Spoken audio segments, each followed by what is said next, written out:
विधान परिषदेच्या एकमेव जागेसाठी मातोश्रीवर लॉबिंग, सुषमा अंधारेंनी रश्मी ठाकरेंकडे गळ घातल्याची माहिती.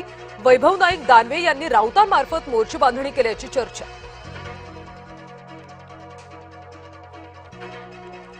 विधान परिषदेसाठी भाजपची खलबत. आज भाजप कोर कमिटीची बैठकीत विधान परिषदेच्या जागांबाबत चर्चेची शक्यता.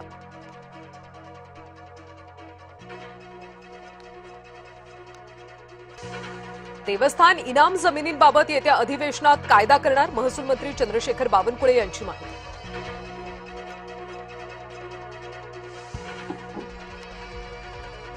एसआयटी चौकशी दरम्यान भोंदू खराची प्रकृती बिघडली. तातडीनं कार्डियाक रुग्णवाहिका मागून तपासणी. सूत्रांची माहिती. डोकेदुखी, मळमळ आणि उलटीचा त्रास. काही काळ ऑक्सिजन देखील लावला.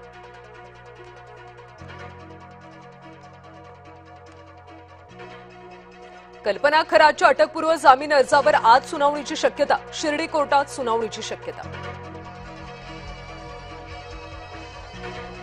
नागपूरच्या एनजीओ मधल्या धर्मांतर प्रकरणी रियाज काझीवर गंभीर आरोप. विद्यार्थ्यांना शिक्षण आणि रुग्णांना मदत देण्याचं ढोंग केल्याचे दावे.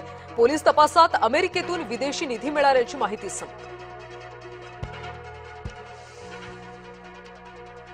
टीसीएस मधल्या धर्मांतर आणि लैंगिक छळ प्रकरण. 6 संशयित आरोपींचा जामिनासाठी अर्ज.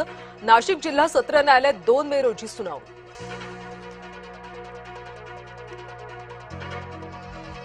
सरकारी तथा निमसरकारी कर्मचाऱ्यांच्या संपाचा दुसरा दिवस. नर्सेसच्या संपामुळे आजही रुग्णसेवेवर परिणामाची शक्यता.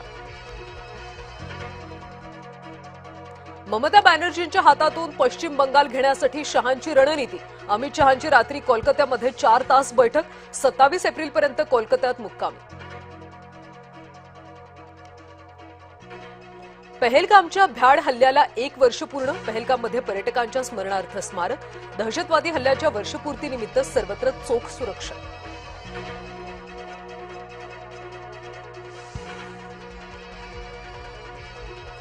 पहलगाम दहशतवादी हल्ल्याला 1 वर्ष पूर्ण. मोदींनी ट्विट करत वाहिली श्रद्धांजली. दहशतवादी हल्ल्यामध्ये निष्पाप नागरिकांचे जीव गेल्यानं व्यक्त केलं दुःख. आजपासून एनए झालं सोपं. इमारत परवानगी व्यवस्थापन प्रणालीचे महसूल मंत्र्यांच्या हस्ते लोकार्पण. अकृषिक रूपांतरण अधिमूल्य ऑनलाईन भरण्याची सुविधा.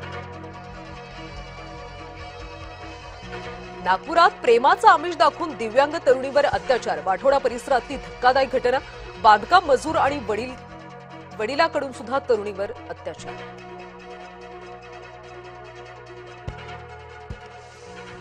दुसऱ्या जातीच्या मुलीशी लग्न करतो म्हणून चुलत्याचा आईवर जीवघेणा हल्ला.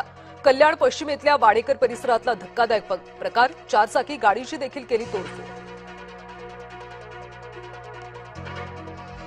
मुंबईत आज आणि उद्या पाणी जपून वापरण्याचं बीएमसीचं आवाहन. मुंबई पुणे एक्सप्रेसवे 23 आणि 24 एप्रिलला 6 तास बंद असणार. डोंगरगाव कुसगाव पुलाच्या कामासाठी निर्णय. वाहन चालकांना पर्यायी मार्ग वापरण्याचं आवाहन. मुंबईमध्ये येणार 500 मिडी बस. बेस्ट उपक्रमाकडून लवकरच अंतिम निर्णय. खरेदी प्रस्ताव राज्य सरकार मनपाकडे पाठवणार. ब्रेक फेल झाल्यानं पीएमपीएल बस थेट दुकानात घुसली. पुण्याच्या अप्पा बळवंत चौकातली घटना.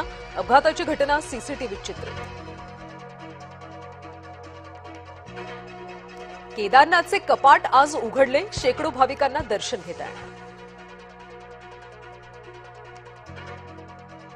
धमक्यांच्या छायेत चर्चा नाही. इराणचा आक्रमक पवित्रा. तर डोनाल्ड ट्रम्प यांच्याकडून शेवटचा इशारा.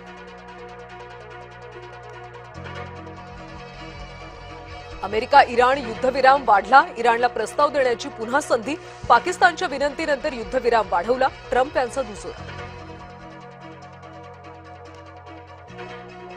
युद्धामुळे 50 कोटी बॅरलहून अधिक कच्च्या तेलाचा पुरवठा विस्कळीत. जागतिक अर्थव्यवस्थेला 4,15,000 कोटींचा महसुली फटका. कच्च्या तेलाचे दर प्रति बॅरल $100 आसपास. जपान इतर देशांना घातक शस्त्र विकणार. जपाननं 50 वर्षांनंतर धोरणात बदल केला. ऑस्ट्रेलियासोबत $7 अब्ज करार. आज पंत समोर रियांच्या सेनेचं आव्हान. लखनौमध्ये युवा वैभव सूर्यवंशीच्या खेळाकडे असणार नजरा.